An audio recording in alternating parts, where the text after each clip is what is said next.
Five. Hi, everyone. Thanks, Gunnar. Welcome to another installment of Fear and Loathing in the Windy City, where me and Gunnar just kind of meander about uh, corruption No, and fear and loathing but yeah, in the Windy City. in the Windy City. It Uh, seems pretty self-explanatory, but it's all in there. It's all in there.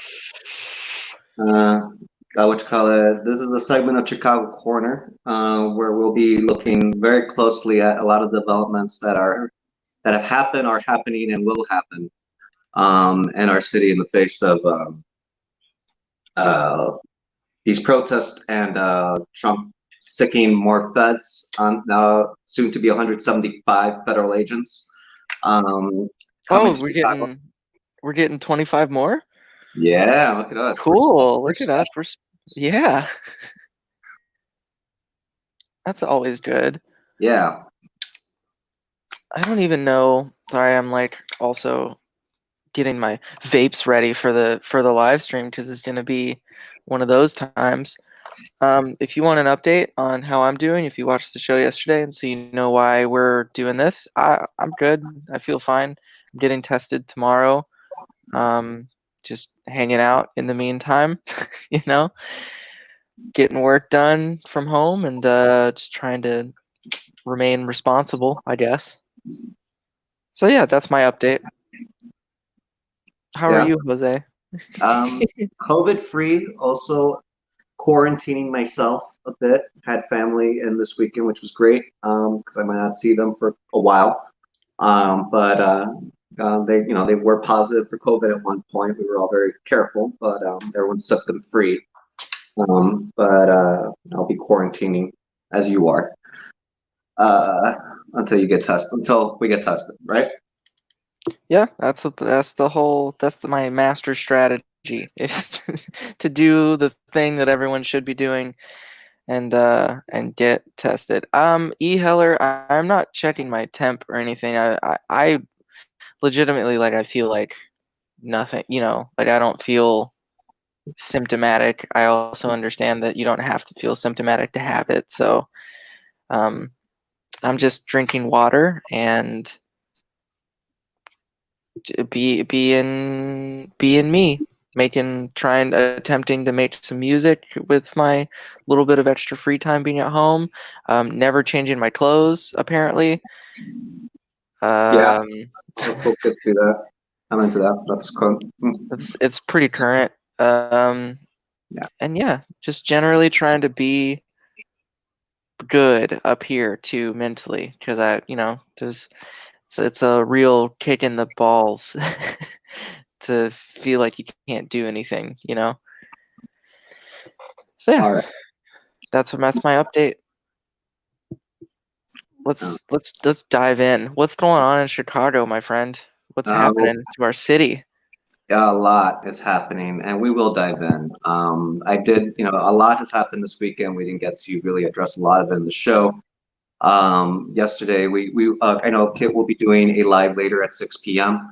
And we will be covering a lot what's been going on in the city. But I did want to start the show, and I'm sure Kit will address this later too. But there's just a tweet that Nina Turner sent out in memory of Michael Brooks, who suddenly passed away. And respecting and honoring, our mission here to inform and clarify the public. I did want to share this.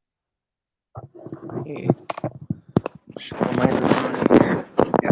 I mean, Michael was someone that Just want worked to very hard. thank you. And it's an immense honor to be here, including definitely with Dr. West, who is an influence on me. And one of the major reasons that he's an influence on me is because of that synthesis and that ability to hold multiple truths. That we have to have some sense of a capacity here to do something with democracy. And then also not lie and deceive ourselves about what we are and what capitalism is and what empire is. I came across a speech fragment from Martin Luther King Jr. recently, which I played on my show. And I don't know where or the title of the speech, but I thought it was so important because we've put a lot of work and we still have to put work into reminding everybody that the man was on the left. It wasn't a guy who came out once a year and said everybody should treat each other nicely. He was a But the other thing that I loved about this speech, which was he talked about the fallacy that certain Christians misunderstood love as a seeding of power. And then Nietzsche came along and rejected Christian morality because he thought it was denying someone's vitality, the will to power in a healthy sense. And he said, love without power is sentimental and anemic, and power without love is abusive and corrosive. I'm paraphrasing. And that was when I saw it, I thought, well, here, okay, we know the left-wing Dr. King. Well, here's the Machiavellian Dr. King, and I love it. I want the left to have Machiavelli so that we can have the strategy, the ruthlessness, the clarity to actually win these battles and be ruthless with institutions. And then I want us to learn how to be really kind to each other, welcoming of a broad set, actually have a movement that has the capacity to do that. That's why the cancer stuff is relevant, that Katie brought up, because it's a stand-in for this eliminationism of other humans, which is neoliberalism enacted. And it's also a contradiction from when we get utopian. It's beautiful. We're the people who sit around and we say, how do we have a world where there's no prisons? Okay. That's a radical fucking statement. That's a real thing, and we should take it seriously. But then, on the other hand, oh, well, these people. Yeah. There's a lot more content and a lot more that could have been. And I don't want to dwell on his memory too long because I didn't know him ever personally, or and I wasn't a regular, but a watcher. Did catch shows now and then, but or I used to actually when earlier. But you know, movement work is generational work. It's the politics that is outside of the institutional politics, and a lot of people are part of that history. As he said, Martin Luther King is a big part of that history. A lot of nameless people are part of that history. And a lot of people, and I include myself, become inadvertently part of movements after they realize that they've made mistakes in their own life. You know, this was not the case, you know, here. You know, his podcast and his work was some of the best that we had on the left and for this movement. And there was so much potential for what more there could have been to help this intergenerational movement work. And we definitely quite suddenly and quite tragically lost one of our best people that was, you know, on our side. So with that, you know, I wanted to start the show. Just, you know, shout out to everyone at the Majority Report and everyone that's mourning right now. You know, as one of the last things he said to a friend was, "There's a lot of work to do," and I always feel that whenever I'm really down. There's still so much to do, and he just seemed like someone that really walked that walk, and better than a lot of other people was able to actually inspire other people to walk that walk, and that's so incredibly rare.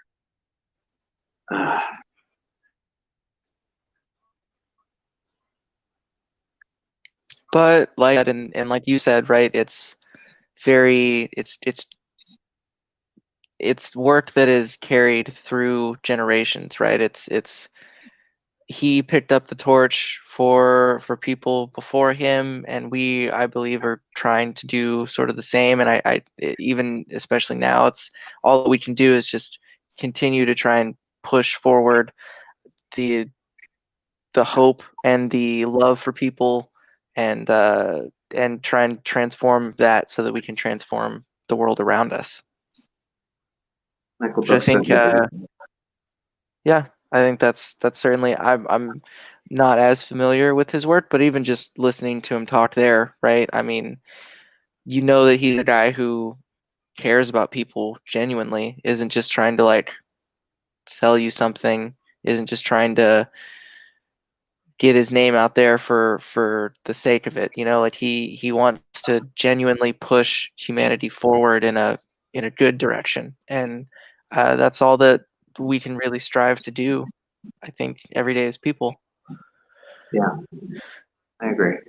And he certainly will be missed as a thought leader, um, as a young, more and mature thought leader in this movement. Um, the former president of Brazil has been tweeting out um, in his memory interviews and stuff that he's put out because he had such a great analysis and synthesis of what was going on in Brazil that Lula was just considered him a very good friend and was very grateful for his words and his work and his insight. Um, he'll be greatly missed. But I do want to move to our next story. Then the younger generation is facing um, some of their harshest battles right now in Chicago. And I think we can segue that to Miracle Boyd. Um, Miracle Boyd. All right. But blam. Miracle Boyd was the 18-year-old activist who got a lot of her top teeth punched out by a Chicago police officer while she was trying to film what I believe to be an illegal arrest. She is an activist with Good Kids Mad City. More than left or right or this or that. It's encouraging to see the youth, identify as freedom fighters. Miracle Boyd, a lot of people have seen the photo of her with, her mouth full of blood after the recent attack. Photos have been showing of her at many other rallies before, her setting her power. Here she is, post-attack, doing what she does and speaking to the public. And she's actually called for a peace circle with the police officer that's knocked out her teeth. She's asked him to willingly resign from such a violent institution, and if he would sit down and engage with her in a peace circle. We'll see if he takes her up on that. But I just want to read her words because she's from Southside Chicago. I'm not a menace. I'm not a hood rat. I'm not a rebel, but I am a dedicated freedom fighter. She said. Boyd referred to the Italian explorer on Monday. This all happened over at Christopher Columbus statue. Boyd referred to the Italian explorer Monday as a rapist, murderer, thief, and colonizer who laid the groundwork for indigenous genocide and the transatlantic slave trade of Africans. Boyd refused to answer reporters' questions, reformed him to her lawyer, Sheila Betty, who called the police officer's actions against her clients racist and lawless and a lethal use of force. Boyd was targeted for simply expressing an opinion of the police, something the First Amendment guarantees, the lawyer said. She is being slandered, she is being bullied. It's very clear that CPD, with its coordinated communication campaign, is trying to silence her, and it's clearly not going to work. That is clearly not going to work. There was a tweet I shared with you. I don't know if you about Gunnar, if you can bring it out. There's a couple. Yeah, one there's a of couple many. photos from Twitter, but there was one that was the man that was actually getting arrested that Miracle was trying to film. So here you see some of the actions from Saturday. Chicago police doing what they do best. There's this No, video. this is Portland. This is Portland. There's video of the attack of the police officer actually hitting her. I think that was the third tweet I sent you. I apologize, folks. We really should shore up our program here. That's on me. That's all good. Not organizing. This is yesterday. No, this was in Chicago afterwards. Oh, that's after great. that. That's right. And then that's in response to just hearing that that is coming. Man, I'll look for it. Keep Okay. Well, going. essentially, what you call it, Miracle was a man has a home Twitter story who is also suing Chicago Police Department for being illegally detained. Essentially, I know there's a lot of videos of like the police saying, "Oh, they're throwing water bottles at us. They're throwing firecrackers. I got a scratch here. I got a boo boo here. I punched out this kid's teeth out. That's what they get. Classic Chicago stuff." they seem to have just snapped, and as they normally do, they're like, we're going to start taking some of these guys to create chaos, to instigate chaos. The more chaos that the protesters are engaged in, the more violence that the police gets to get engaged on them, and it's a tried and true tactic that people have been on the wise about since Occupy. But the man that they took, was not engaged in any of the confrontations with the police. He was further in the crowd, and they reached and grabbed him. And he was closer to Miracle, who saw the incident. There's the police just punching her, and you see her trying to back away from him. That's Yeah. the other thing. She's trying to like get him to like back off. He lunges and just punches her in the face. And what she was doing, that people can, they cry, oh, why was she in the way? This man that was being grabbed by the police and being yanked, and he's like, I didn't do anything. She was filming, and she's like, what's your name? What's your name? He had no idea, and he shouted his name at her. He had no idea that was her, and no idea what happened afterwards. But the Twitter story that we'll try to share in the show notes, the police ended up letting him go because they didn't have anything to hold him with, because they didn't even know why they took him. So he's suing. And we'll never hear the news story of how much settlement he got, because that's how those things get settled. But that's where your taxpayers' dollars actually go. Okay? And Miracle was there trying to film his arrest, and she lost teeth over it. And yeah, she should sue and get what she deserves too for that, because these police, they know that none of the money that all these lawsuits are going to come out, it's going to come out of their pensions. It might come out of teachers' pensions, the way that we want to privatize Social Security and the way that other workers get attacked. But the capitalist jackboot soldiers, they'll make a point to lunge at a teenager and punch her out to make an example for everyone else.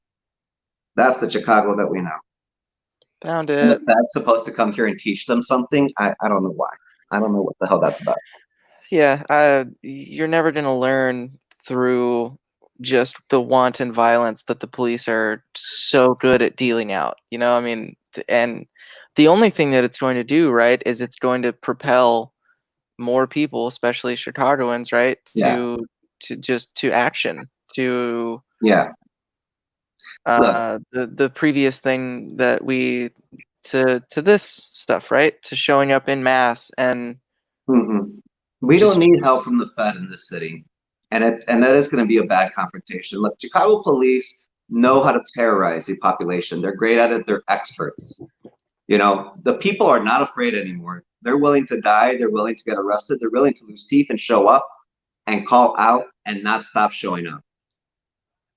Okay?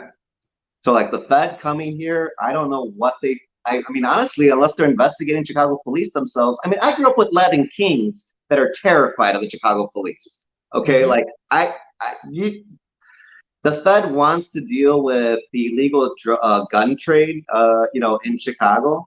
They'll probably be focused a lot on back of the yards, so there'll probably be a lot of ICE agents. Okay, that's real. We know where the guns come from. It's from the train yards. It's from Indiana. And that's a very simple operation. The FBI could track has been tracking, not doing anything about for years. Oh yeah, they absolutely know the problem, right? But there's just enough Congress people that the NRA has in their pockets to not do anything to stop that kind of trade happening. Because I mean, it sucks to be a city where you aren't allowed to carry firearms, right? But you are smack dab right next to a state where you can just go across the border with your Illinois license, right? And you can still purchase firearm there. You're old enough, you're capable enough, you do whatever. It's not hard.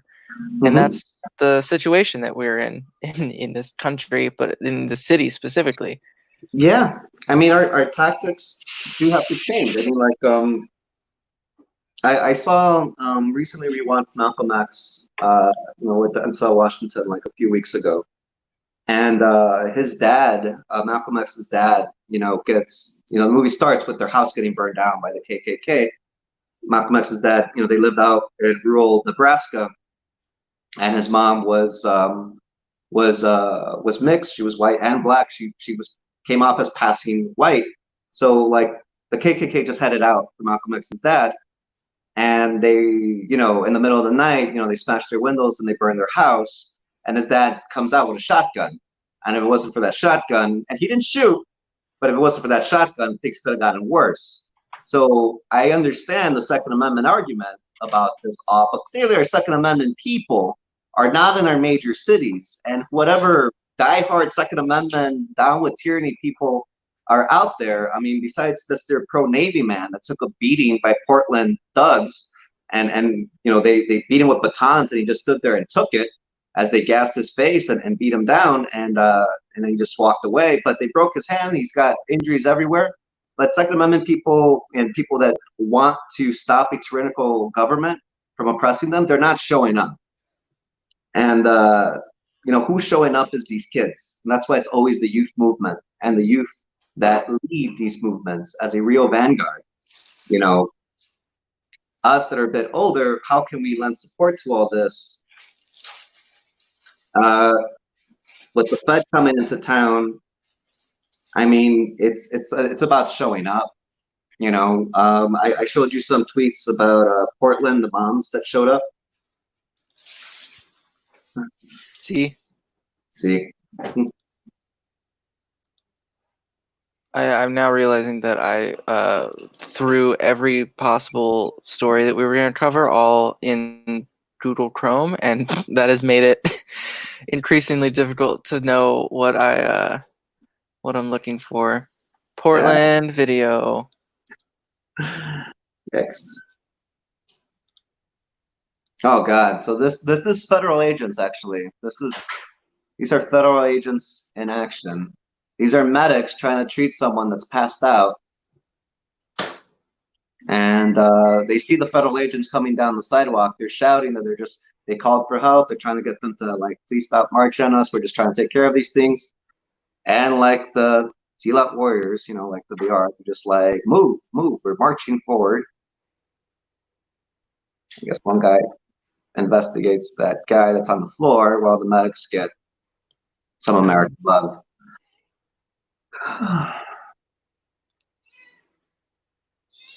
This is how America enforces democracy in other countries. So, I mean, Yeah, it only made sense that finally it's made its way back home. And these are also these are people who probably have been training for moments like this specifically, right? Yeah.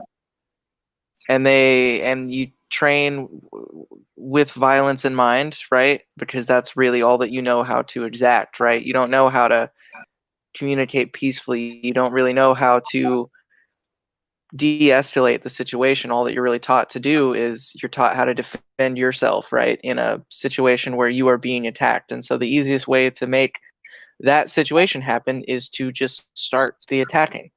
You put everything in that situation, so then you're just defending yourself, and then that becomes the argument that that people like Mayor Lightfoot will try and prop up, with her saying that she denounced the violence, right, but she specifically doesn't really call out the police. She calls out that the protesters, the demonstrators, shouldn't have been throwing things at the police. And it's like, well, they weren't even doing that to start with.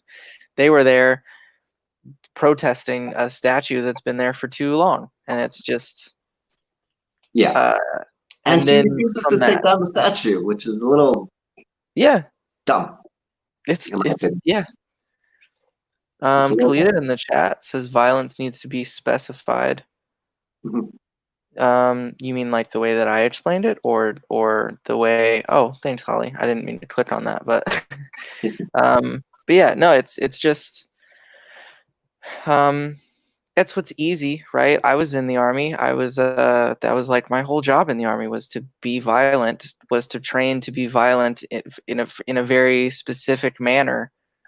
And that's like what they train cops now. Cops, and a lot of cops are people who are leaving that sort of lifestyle. And maybe there are good people who do become police officers. But the whole system itself is sort of made for those good people to eventually not be so good, to become bad people in the end. Yeah. To the overwhelming voice of the majority of people who just want to inflict violence, right, will drown out the good people in the end. And that's the world that we live in. It's sad, but all that we can do is keep showing up, right? Because they can't keep beating us forever. They really just can't, you know? Like, the people eventually won't stand for it. Hello, Kitty. Wherever you are. Let's hope we're still those people. Yeah. And yeah, I see a lot of Trump supporters that seem like to think that, and I do want to say this, like I know we rag on the Democratic Party on this channel. They're corrupt, imperialists that, do not care for life that is not their own. They do not care for anything that is outside of their control. And if they are to engage with you, it's to control you, to suit their needs. That's the Democratic Party that we've come to know. Having said all that, the only people that are speaking out against violence in our major cities tend to be progressives, people on the left, and none of them are Republican. Let me repeat that. None of the people that are speaking out against the violence of federal agents in American cities are Republican. Yeah. Not one Republic motherfucker. Gotta be careful there. Yeah. We're about to give the Democrats their piece, but let me say this about the Republican Party and how awful trash they are, and why those human beings offer nothing to the other half of this country. It's not even half of the country that are Republican. The Republican Party has not won a popular vote since 2000. I mean, like in 2004, because John Kerry was garbage and the DNC sucks, and the neoliberals know how to lose. But we've had two presidents, Republican presidents, that have sat in power and governed without the popular vote. That's the Republican Party that I've come to understand and know. The ones that deem and sanctify the rules and then flaunt them. It's almost like white supremacy needs to flaunt its own rules in order to assert its power. Now, it's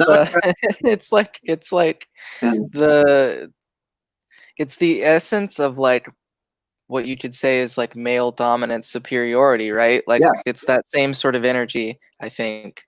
It's just like my dick is bigger than yours. I'm going to show you. Yeah. And that's what they do. And clearly Trump has demonstrated that's not the best way to govern.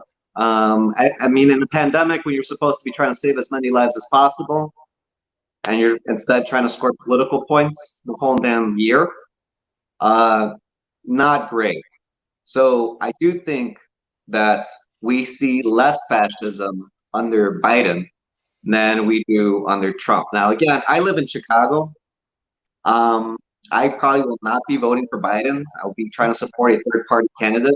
Eugene Debs got 1 million votes as a socialist candidate from jail in the 1920s, and we still talk about that. So if I can help Mark Charles get 1 million votes or someone like that, I definitely will be throwing my vote that way. But I do encourage people to go out and vote for people that are supporting Medicare for all, supporting the Green New Deal, supporting progressive policy, supporting anti-imperialism, supporting the BDS movement. We need to really reinvigorate that. And I feel like we can really invigorate that under Biden's administration.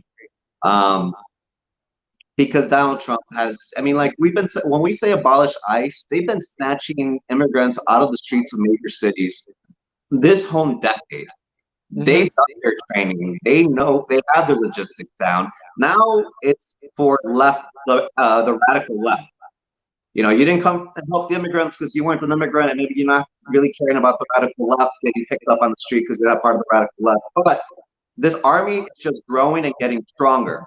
And Joe Biden doesn't say anything about these people getting kidnapped either. So we talk about like fixing immigration. Yeah. We talk about fixing immigration, like those are just regular talking points in a presidential election. I feel like every year since I've been alive, we talk about immigration. We all know that immigration's broken on purpose. And we also know that, like, while we've been talking about fixing immigration, we've also been in mass deporting people who don't deserve it, who at the smallest infraction. I actually had a friend who I grew up with who was deported. And we had like a pretty long FaceTime call one day, like an hour and a half or something, where it described to me what happened, and it's not, it's to paraphrase, right? It's not fun. It's not good. It's not humane. It's not right. And it's what we do. It's what America does. It's what it's been doing. And now it's that sort of machine is exacting its revenge on the people who want to take their jobs away. Yeah, suppose I mean, because every suburban white kid wants to grow up and pick fruit and vegetables in fields, but that's the jobs that are getting taken away, Yeah. Or all the sweatshop workers at the border that are taking away manufacturing jobs. I'm sure they love it. Actually, my family, my dad's side, they all live in Mexico. They work maquiladoras and they've worked different industrial jobs. Now I'm very grateful that my aunt down there works for a Korean company that decided not to expand and build plants in America. Instead, they're just going to pay their workers triple their salary and try to keep them and retain them all amidst the COVID crisis. But America keeps its immigration system broken simply for human capital, to have people that are living in fear, that are content with having somewhere to sleep with a roof over their head, and won't make waves, that pay into taxes without being able to benefit from the social safety nets unless they're in a major city that really, really, really counts on their labor, that is subpaid and undermined, not what they would pay in America. The whole pathway to citizenship that helped Trump basically rile up white Americans, that their culture was getting taken away, by people that have to live off of work visas.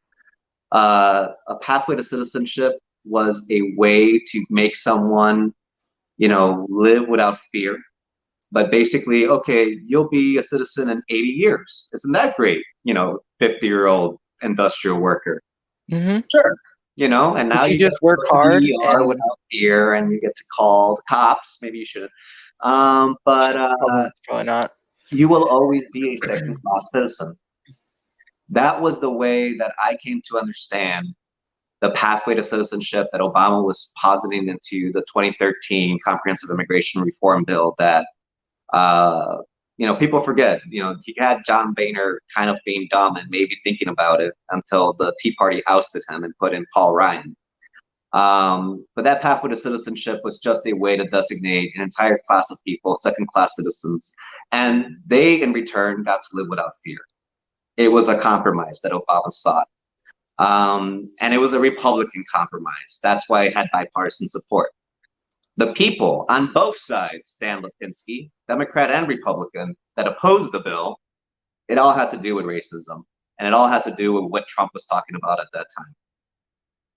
And now I hear that the Republicans, Trump is coming around a whole idea. They call it a road to legality. Yeah. What a really cool way to mask your racist intentions. Right? Road to legality. If the legality. are innocent, then a little bit more honest than like the pathway to citizenship. It's just the same shit. It's just like one's just like you're legal, oh god. All right, we can lose all time with this. We have to talk about Michael Madigan. The man, the myth, the legend. Yeah, all those things. Evil incarnate, the devil. The devil. Where's the 666? That's what I'm looking for next, right? Yeah. So what's going on with old Michael Madigan? He looks like this. Also, I saw a thing that was like hair for like late 70s, to be honest. Yeah. Also, you probably shouldn't wear a mask that has a ventilator on it. That's the thing that I read. If it doesn't really help you, it doesn't stop you from spreading your cool yucky germs. Really? Yeah, it's not super helpful. I just read that somewhere. I'll find it later. But Well, there that's you go. besides the point. Well, Illinois is there's Michael popular Madigan here. being performative Iron grip, liberal. 5 fingers. The rules, the party, the map, the law firm, and tax-funded patronage. Mhm. With feds circling Madigan, Illinois will vote on his power. I mean, Michael Madigan is an extremely powerful man, and the Republican Party of Illinois is salivating at the idea of taking him down. It's all come down to this for them. This is all they got. This is the guy they've been trying to take down, and because of that, Michael Madigan is no doubt an evil man, and I don't like him. But I'm kind of rooting just a little bit about how much he annoys the Republican Party. The same way that contrarians like to say that about Trump, I'm going to say about Mad Mike over here. Mikey boy, you know, he's been in power 50 years. He's basically held the entire Democratic Party of Illinois together, all the tribes, as people call them, many different gangs, many different groups. And now they seem to, what you call it, be getting close to making a case that he has run a systemic corrupt system to enrich himself. Seems like this does seem like sort of the plot of some really wild movie where the main villain, right, has been sort of holding power for so long that now finally it's starting to unravel at the seams in different places. Like but I think that about a lot of things that are happening in life. It just seems like a plot of a movie that's not really well written. I don't know. It's just Yeah. Yeah, that's why history is a lie, because we just try to make it interesting. But that's a good point. yeah, what you call it? One of the things that is interesting about what you call it, this whole fight, you know, and I don't want to just read the article, you guys. You know, this is the Illinois Policy Institute. This is kind of like a right wing liberal, you know, Koch brother funded think tank. They don't really work on policy other than cut the richest taxes. And they came out with, oh, actually, I said that line to one of the guys. I was still trying to convince Jason Gonzalez to like rerun against Michael Madigan. Oh God, that saga. I've tried to help people run against Michael Madigan. Democrats protect them, Republicans protect them, cops protect them. I mean, like a lot of ComEd people were protecting him. Had no idea what that was about. I guess I did. But what you call it? You know, the Illinois Policy Institute is a joke. You know, they don't work on policy. They don't do anything to help people. They're basically been a paid-for nonprofit that's been working to take down Michael Madigan since 2010. You know, they've been around longer than that, but that's basically been the mission statement, and that's all they really worked on. And so they're super excited. You know, so I needed to share their article. But one of the things that's interesting about the whole fight between the Republican Party and the Democrats in Illinois is that the Republican Party has often called the Chicago machine, the Cook County machine,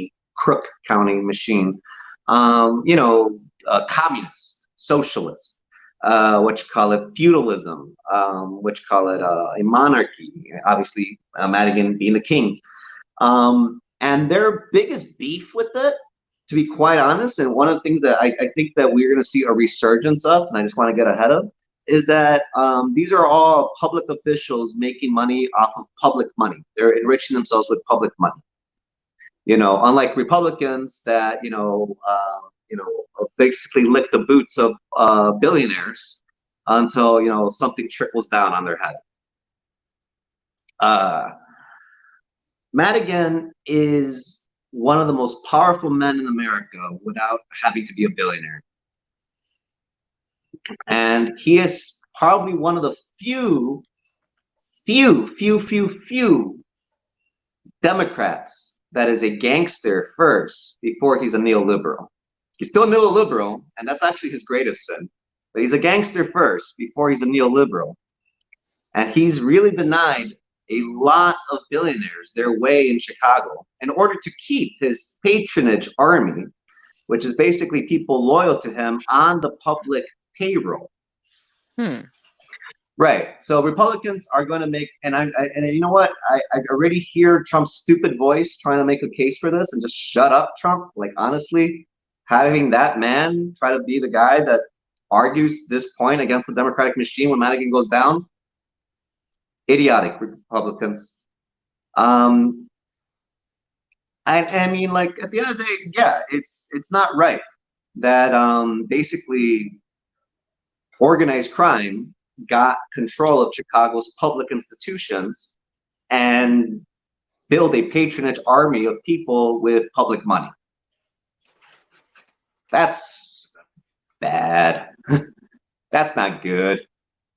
And that's what this is all about. That's why Illinois Policy Institute's been fixated on Madigan. That's why the Koch brothers have been pouring money into politics, and they're obsessed with a constitutional convention that Madigan is keeping from them.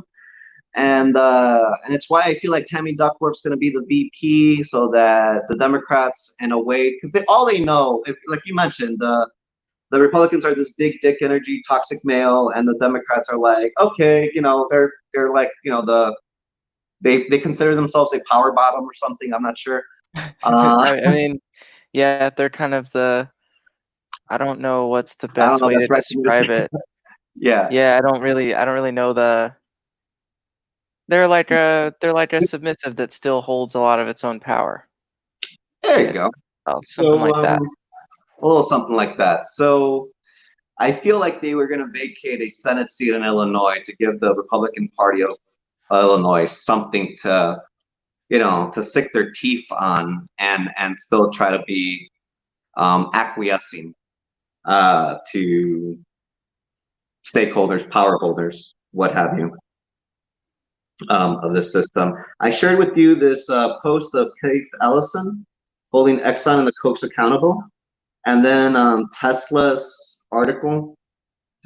Just two quick follow-ups on this. So, you know, the focus of Michael Madigan's corruption has been the way that ComEd, you know, a subsidiary of Exxon, has been paying people loyal to Madigan.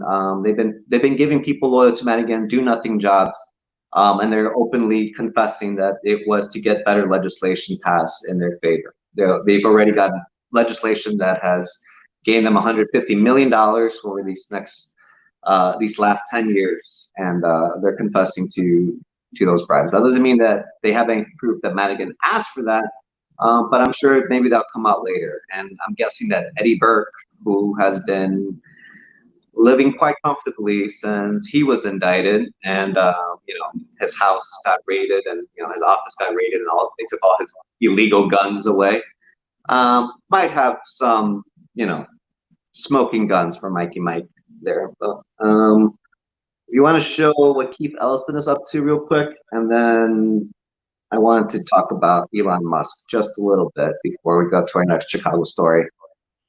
Just a little bit. I'm looking. Which one? Looking through our Slack. Keith Ellison extends a proud history holding ExxonMobil and Kochs accountable. You don't really have to find it. Just basically, Keith Ellison is moving forward and suing ExxonMobil, Koch Industries, and the American Petroleum Institute. In the lawsuit, he seeks to recover civil penalties and reinstitutions for the harm to Minnesotans caused by these companies' decades-long efforts to intentionally mislead the public about the relationship between fossil fuels, the climate crisis, and the resulting harm to public health, agriculture, infrastructure, and the environment. I just wanted to compare to progressives, as opposed to establishment Democrats in Michael Madigan. Michael Madigan's using ComEd is bending over backwards to make ComEd keep them happy so they can keep enriching themselves. Shout out to Minnesota that's moving forward and suing them and suing fossil fuels for basically steering discussion, science, and policy away from what they already ascertained as the reality that their business was warming up and destroying the planet. Which takes us to our Tesla article.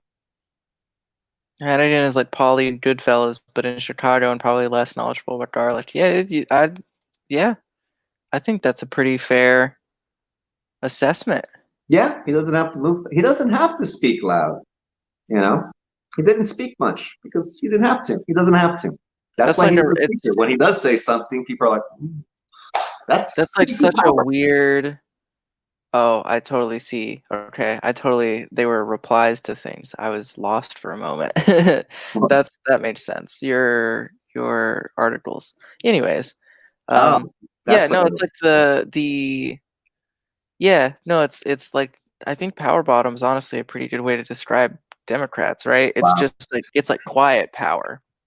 It's like you don't have to speak it. It just exists because it has existed, and it's sort of like this untold thing between people, right? Yeah. Whereas Republicans are definitely like they have to assert themselves. Mhm. It because that's half of their power is just their ability to say it out loud, and you be like, okay, Yeah.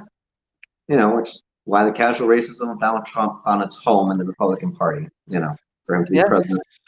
I just really wanted to point out that Tesla, is has surpassed Charles Koch, in this dick measuring contest. Gotta stop swearing. Sorry, YouTube. What you call it? But he's take a also, as beverage. Daniel has pointed out, he's taking on essentially the very corrupt forces of the fossil fuel industry, and now he's surpassing them and getting rich. And the Koch brothers did have it out for Elon. They had a little spat in 2016 when they were trying to stop the increase of electric cars. They could have let the automobile industry die and then reborn with all electric vehicles instead of giving it all to Tesla. That's really how they felt. They wanted to save the auto industry for the workers, Obama, or for the fossil fuel donors.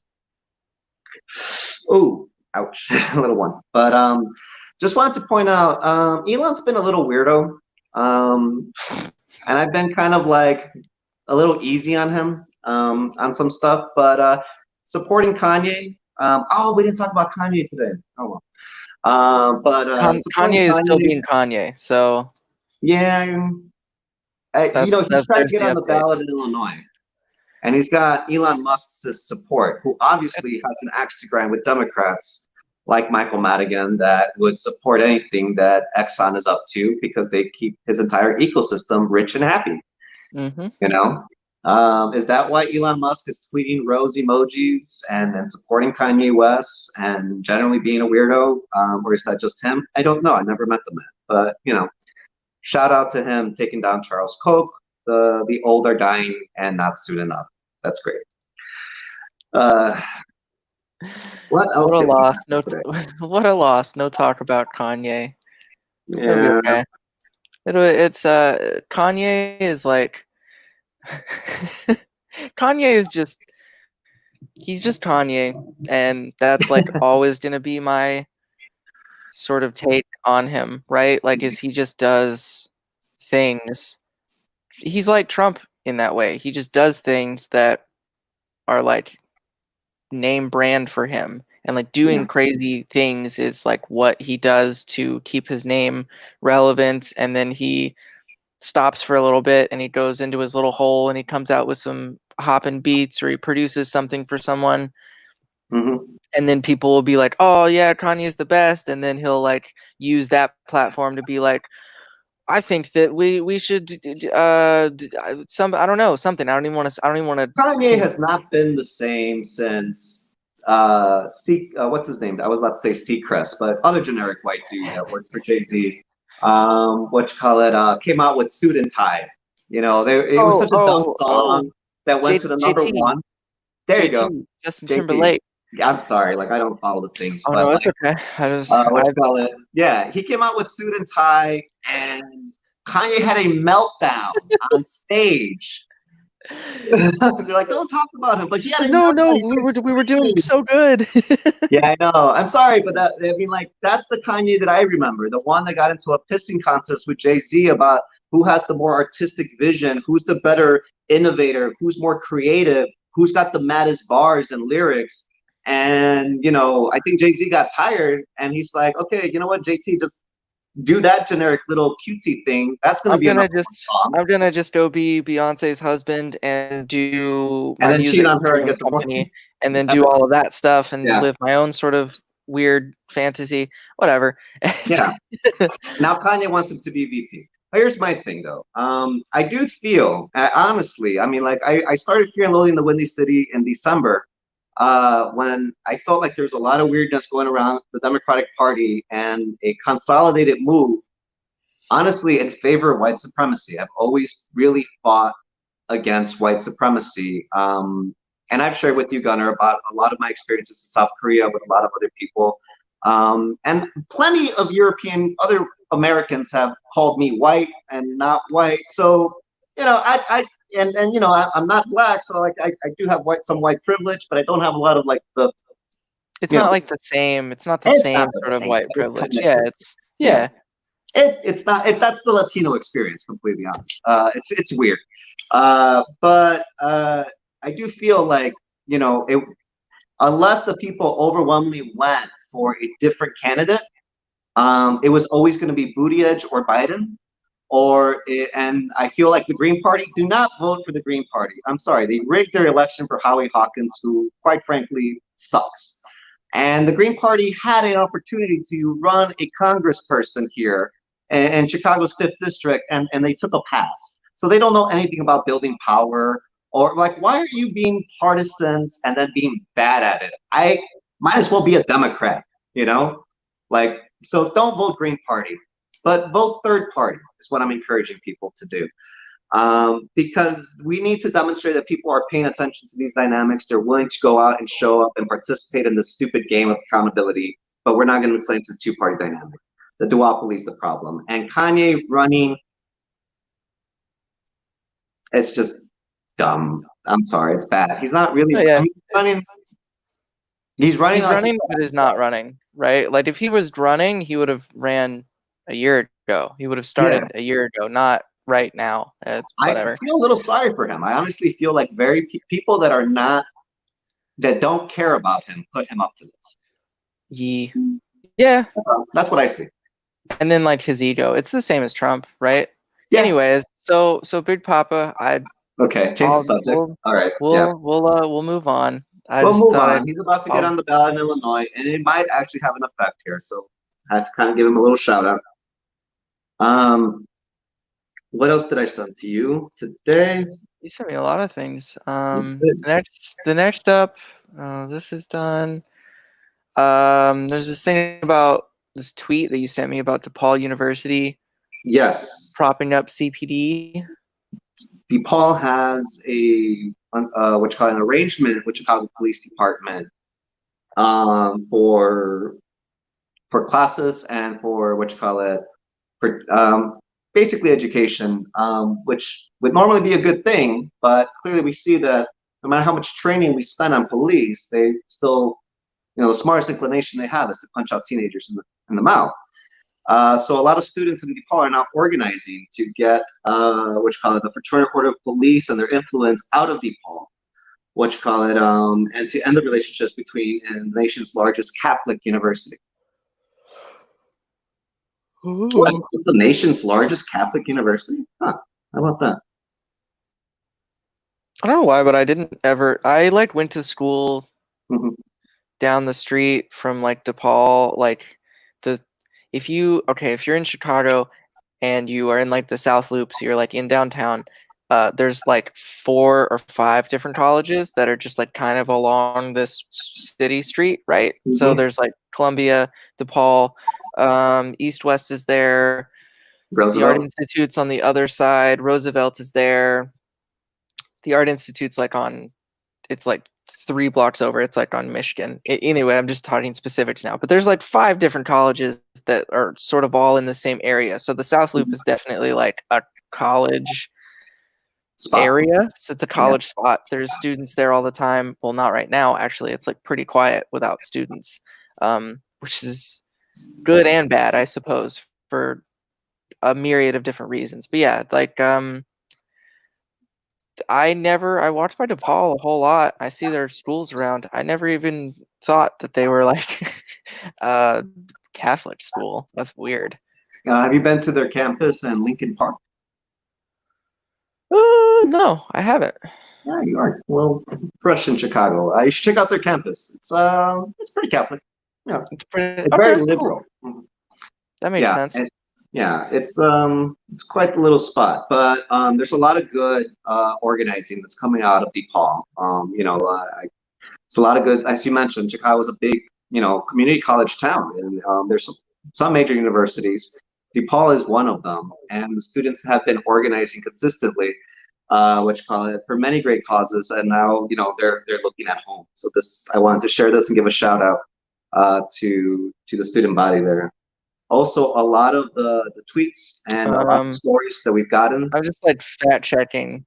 Oh, I'm just like fact checking now just to make sure. I saw someone in the chat saying is founded by the Vincentians in 1898 and takes its name from the 17th century French piece Saint Vincent de Paul. In 1998, it became the largest Catholic university by enrollment in the United States.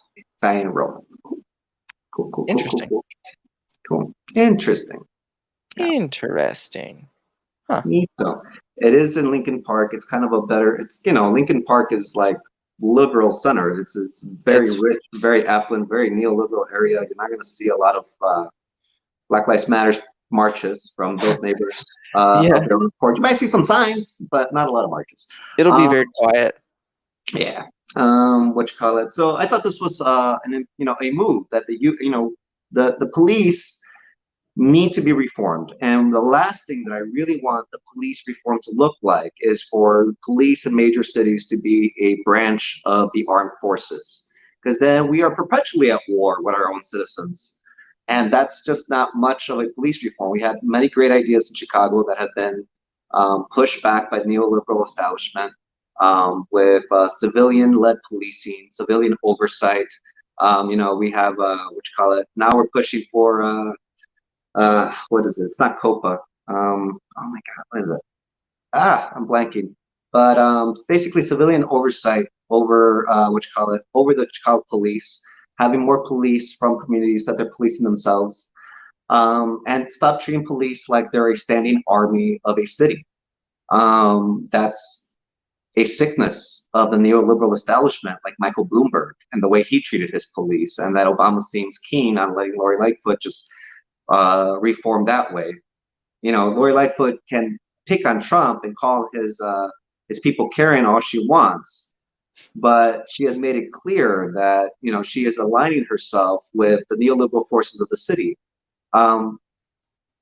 Everyday Italian Americans, maybe they care about the Christopher Columbus statue, but the people that really care about that are the very heavy moneyed interests that make Columbus Day a national holiday to begin with. Italian Americans saw a lot of persecution in Chicago, in New York, in a lot of cities across America, and yet they became a vibrant part of its economic ecosystem and its public offices. And so Christopher Columbus was a great way to tie the founding of the nation to Italy. And make a national holiday out of it. It's only, Christopher Columbus was an exile out of Italy and founded America accidentally, and he was sailing for Spain, and then went about to normalize indigenous genocide in the transatlantic slave trade. It's not really someone worth remembering. Not to mention, thought that he ran into India. He's basically a mobster superhero. Okay, let's just say. Christopher Columbus is a mobster superhero. He's only remembered and only part of America because the mafia is part of America. And you know what? I'd rather just embrace the mafia. I like my Goodfellas movies. I like my Godfather movies. That's a world I understand. And you know what? The FBI, they killed Martin Luther King. They're not really good people. They're not very nice. They're white supremacists. I hope you get your man in Michael Madigan, but I don't care that he flaunted your rules, FBI. I care that he hurt innocent people. You know? What do Obama have to do with this? I would Oh, say. Sorry. Yeah. Obama was, again, much like Lori Lightfoot, we have decried Obama's more neoliberal tendencies, his right-wing tendencies, his continued willingness to work with Republicans on issues that they work on the complete opposite, working to move in the complete opposite direction. Much of police reform, or the failures of police reform this last decade, has been on Obama. Again, we've been talking about Obama's style of always acquiescing to the white supremacist power structure in order to get some of the more soft power moves that he understands will have kind of a multiplier effect, or so he hopes. I'm Mm-hmm. guessing. Also, Obama has like a huge presence still in Chicago, even though he's not like here currently. I mean, like the Obama Foundation they're building in Hyde Park, or at least I'm sure it's built now, but they were building it whenever I first moved here, and I lived like 2 blocks away from their house that's in Chicago in Hyde Park. That's like the nicest neighborhood in Hyde Park. Yeah. It's also the only one that you can't go down the sidewalk. Obama's a powerful player in Chicago. Yeah, he's definitely still kind of pulling this. I'm sure that he and Michael Madigan and Ed Burke have some sort of like workaround ties and connections to each other. I'm sure. Honestly, I don't know. I know for a fact Ed Burke despised Obama. Madigan will work with anyone. And honestly, it's more about, is that man working for me? But I do think that some of the FBI's fixation on Madigan, and the way that J.B. Pritzker was so quick to throw Madigan under the bus, the Democrats are at the very top. There is discipline, and Michael Madigan is that discipline. I don't know if things are going to end well for him, but if Madigan is Pauly, Obama is a very formidable, Gotti kind of guy. He and his library, his Obama Center on the South Side that's gentrifying, the South Side of Chicago, just reached a major compromise with the city of Chicago and the Obama CBA coalition, who does great work. So I'm not taking the compromise lightly. I do want to look at the details, but if Alderman Jeanette Taylor, is standing by it, it does say something that, his little empire building here is going to his liking somewhat. I do feel like Obama had a loyalty to the Republican Party, to Illinois Republicans, at least specifically, at least some. And the way that his FBI director was a Republican, and he stood by him, and Trump had a problem with Comey, maybe still being somewhat loyal to Obama, really just being someone that carried over one set of America to another set of America.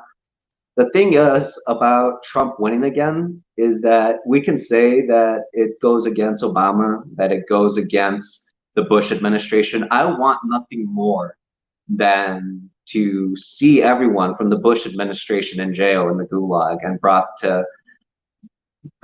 down for their many, many crimes against humanity. Clearly, Obama is siding with those police state architects, but Trump is not moving away from their ethos. He's using their machines purposely against Americans that he specifically doesn't like. I mean, that was always what that operation was meant to do for any kind of despot. But I do think there's a much graver danger in the way that Trump has been wielding this and the way he's targeting our cities. Not that our cities have been great, not that America has been great, but I thought it was the greatest. It's the greatest land. I thought it's like hollowed ground. It's land of the free, home of the brave. Go team. Is that right? Is that right? Am I doing it right? We okay. We're almost out of time. So I did just want to end. We talked about the War of 1812, Britain coming down, burning down the White House and then just deciding to leave. They're like, okay, we're good. Bye, America. But Nice that was war. See probably you in the the. next one. But Well, no. I know that you'll be there because if we have one, we're gonna go conquest some other stuff. You'll be there for us? Cool. Just that's all we America wanted. never stopped being part of the British Empire. America was always a corporation that had some understanding with the crown, with the queen, with whoever, with the monarchy, because God chose that monarchy, and the British Empire is just one great empire to white supremacy. And with Brexit and Trump and what they're doing now, it's just like it. That's what I'm reminded about. That America never stopped being a corporate enterprise for the monarchy, for the British Empire. Really, that's our very special relationship. And I guess Obama was not in line with that I don't because want now the to Republican Party just wants to keep that with Trump. So I kind of want to give people sort of an idea of Hyde Park. There's like a lot of Hyde Park is like a very pretty it's a very neighborhood pretty in Chicago. It's neighborhood. very pretty. It's older, right? And it's also one of the if I'm remembering correctly, it was one of the uh places that was annexed in like the 1890s, I think. It was like one of the more sort of outer, because Chicago was like the small section, and then there was like the north sort of areas like Oak Park and all that stuff, and that was its own Mhm. separate thing. And then Hyde Park and a lot of South Side was its own separate thing. And then whenever they were trying to build up their city, they were like, we can just ingest all of these different neighborhoods, right? And so that way we can put ourselves on the map in a much bigger sense, because that was Yeah. especially during like the great rebuilding after the great fire and all that other junk that every Chicago person talks about. But Hyde Park, it's like, it's beautiful, but it hasn't been too modernized all that much. The only parts that have been really modernized is like the UC area and those neighborhoods, because that's like they're heavily policed by like the university police, and so it's Yeah. a very different dynamic there. Yeah. Yeah. There's like a few sort of like natural develop or new not natural. There's a sort of a few like new developments that are coming up around there. Hmm. Um, but for the most part, it is very much like an older sort of area that has not seen a whole lot of development, and especially there's a lot of African American people who live there, and uh, there's not a lot of African American businesses that are in that sort of area. It's a weird place. It's like it wants to become more and they want to build it up, but they also don't really have the support Yeah. of the city. It's a very strange area to live in, Yeah. especially if it's your first time. After the Chicago fire, Hyde Park was mostly a Jewish community. What you call it?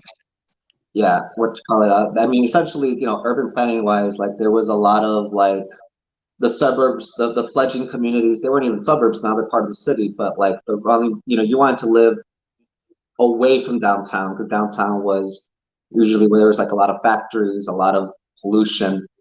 So there was like your central business district where the owners of those industries basically went and did their thing, and then you had your surrounding industrial belt, and then you had where people lived, and then we've slowly been incorporating that into the city of Chicago.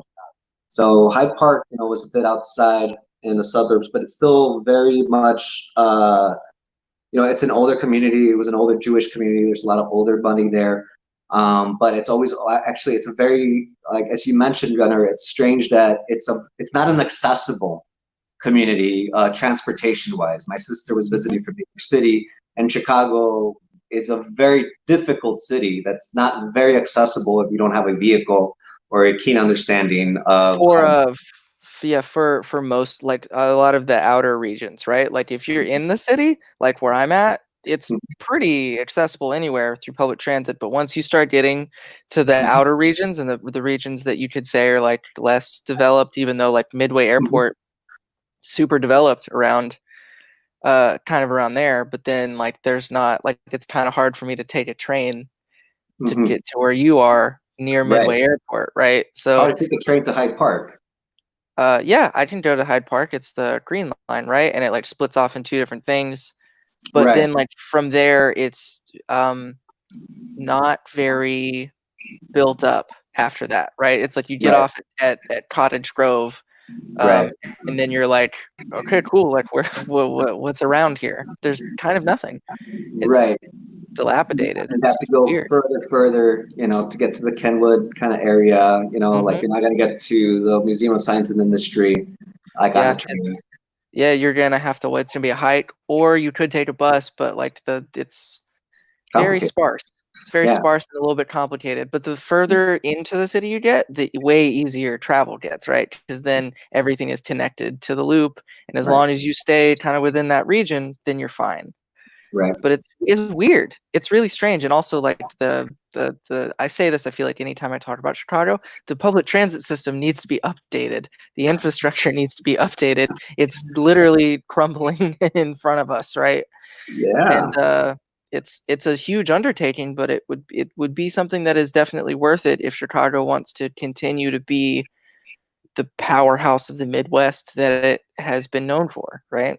It'll still be a huge economic engine, and I sincerely believe the Republican Party wants their hands on this city. And I feel like out of New York and California, this is the one that they can actually take over.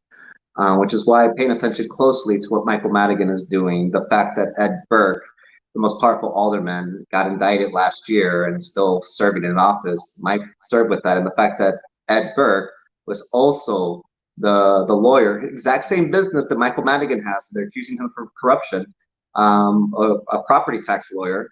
Ed Burke was Donald Trump's property tax lawyer for his Trump Tower in Chicago.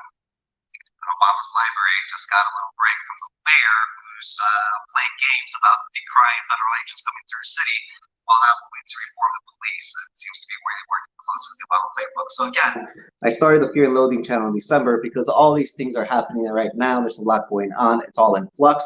And how do we clarify this for the Birdie movement? What was the move? The move clearly was that if Pete Buttigieg, who remained popular, he would have been the front runner for the establishment, but because Bernie trounced them in Nevada, they went to their safety in Joe Biden, and now they're moving forward with, these old fights that the Koch brothers started 10 years ago with the Illinois Policy Institute and Obama's presidency. So that's why we're all been living in austerity and suffering these last 10 years. And I don't know if, supporting Elon Musk is the best move, out of all that, but he's certainly not the biggest villain in all this. Yeah, I was sorry, I got really lost in a discussion about Cloudgate. Okay. We got that shiny bean though. We do. Yeah, it's a thing. And then there's also, I think, I don't know, I'm like trying to parse through some of these comments here before we let me check. Before we get going. Mm-hmm. Um, and if people are going to be protesting, the federal agents, or you guys have any video that you would like to share with Hardlands Media, with myself, that we can air to our audience in Chicago, please, reach out to us, Gunnar, myself, Kit, Daniel, anyone from Hardlands, really. Or you guys just, direct message us on Twitter at Hardlands Media. Please, if you guys are video recording or you're taking photos, of these protests, please feel free to share with me. I would like to give that airtime. But sorry, Gunnar, you were saying. I think I saw this, my cat, who, from what I can understand from the chat, is an immigrant. Welcome to our great nation. There's a lot. So the thing is I feel like, okay, so I feel like there's like sort of two different sides to American history, right? Basically, there's the thing that like if you grew up in America, there's like the sort of bastardized version of American history that's just meant to like make you feel good about living in the greatest nation on the planet. America. And it sort of side skirts the real issues, right? And then there's like more of history, which is like someone was talking about slavery and how slavery is still active and alive, and it is still active and alive. The 11th Amendment didn't abolish slavery in all instances. It actually maintained 13th, excuse me. The 13th Amendment didn't abolish slavery in all instances. It maintained it for if you go to prison, if you're convicted of a crime, then you're basically made to be a slave. It's yeah, indoctrinated mythology. Yeah, Al, that's what it Birth is. of a That's Nation. what birth of a nation. That's really Yeah. let's Honestly, be I feel careful like with that. we've been honestly the cultural movement that the police are, defending when they're defending Columbus statues, when they're defending Trump. What Trump is all about, is honestly the cultural movement of Birth of a Nation, which was the conservative cultural movement that I understood when I was growing up. And Birth of a Nation was influenced largely, after the Civil War. It was one of the first, what you call it, motion pictures with sound. Woodrow Wilson saw it. Hey, Mona, what you call it? He aired it at the White House, and then we had a resurgence of the cultural impact Birth of a Nation had on America in the 1960s and 70s, and the pushback against the civil rights movement. And now with Trump and the WrestleMania politics of it all, there's a maintenance of that idea of white civility and society being, what really was what this country really should be about and should be prioritized, and what those unsaid norms should be enabling. But this is the 21st century. We have people trying to mine asteroids. We have technology that connects us all around the planet, and we are very much aware that we are frogs in boiling water right now on our planet. Birth of a Nation's a little dated, I guess is what I'm saying. What happened to the birth of a planet? How have a friend? I want to read into this more, just because I'm, ignorant. I think my favorite part about doing the show is like being able to learn new things, right? Which is, I think, like I think that's the whole point of what we should be doing on this planet, is constantly learning and changing and evolving and growing and in our understanding of how to best help each other. That's what I enjoy about the show so much, is that I can come on here and like listen to my friend Jose talk about something, and then I can be like, that makes me think something, and then I like respond back, and I could either be right or wrong, and I'm pretty open to the idea of being wrong, because I'm only human, which is what we all are, right? Yeah, we all should be open to the idea of being wrong. I've been wrong, we've all been wrong, and I don't even know if there's really a right. There's just an equitable way to move forward, together, everyone. So this idea that there's not enough in the country to go around, that we're fighting for. I hate evolving. We all do. We all do. But that's part of learning to love joy. Learning is to learn to. Oh, she's kidding.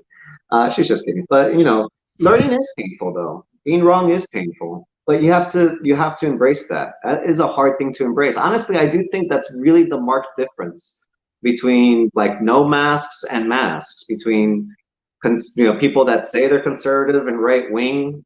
They're really just contrarian jerks sometimes, and liberal left wing people, which they might not even be that left. They're just like, okay, let's follow some common sense. I also think it's easy to like fall in. I think that a lot of liberals are characterized as like really buying into the panic of things, right? Like Sure. we're more easily scared of things or whatever. But I think if you look to both sides, right, there's panic on both sides. It's just sort of directed in two different directions, I think. Yeah. If that makes sense. I don't know. I'm speaking in generalities here, but that's I mean, I think there's something to be said about the Republican Party and the way it views itself as like the mighty. You know, they're never the caretaker. They're never very motherly or feminine about like, oh, let's all get along. It's always like we're tough, we're this, we're blah blah blah. You know, we're Nixon and we're Reagan. And we're law and order. yeah, we're law and order. We're Donald Trump. Yeah, right. Damn. It's just like, honestly, Donald Trump is where, as far as I hope they can take that. Maybe Hopefully. I don't know. But, where does that even go from there? I don't even. I don't. You know what? People didn't believe Donald Trump was gonna be president. I almost didn't believe it, but like, I don't want to just. It can get worse from here. It can. It can for sure. Yeah. But all right, you wanna? I think that's been a lot of meandering. Which is what we do here. We'll be back again on Thursday. We will be back again on Thursday. There will be more protests in Chicago. I'll try to capture some footage on my own. I am kind of in flux in my life right now, but I only make time to be out there. Ideally, what you call it? I should be quarantined. But the Fed in Chicago just remain inside, I guess, for some time. Work on my mustache. my only Latino quality, other than my tanning, which is like it's not been the same. I don't know. I'll just work on my mustache and go take a test. Wear a mask whenever I go outside. Wash your hands. Use hand sanitizer and wash your hands. Both are effective, but you should wash your hands too, also as well. Be safe. Love yourself. I'm just trying to come up with a really good. We'll get there with the outro, but that's we'll get there eventually. I think this is good. Thanks, everyone. We'll be back on Thursday. Bye.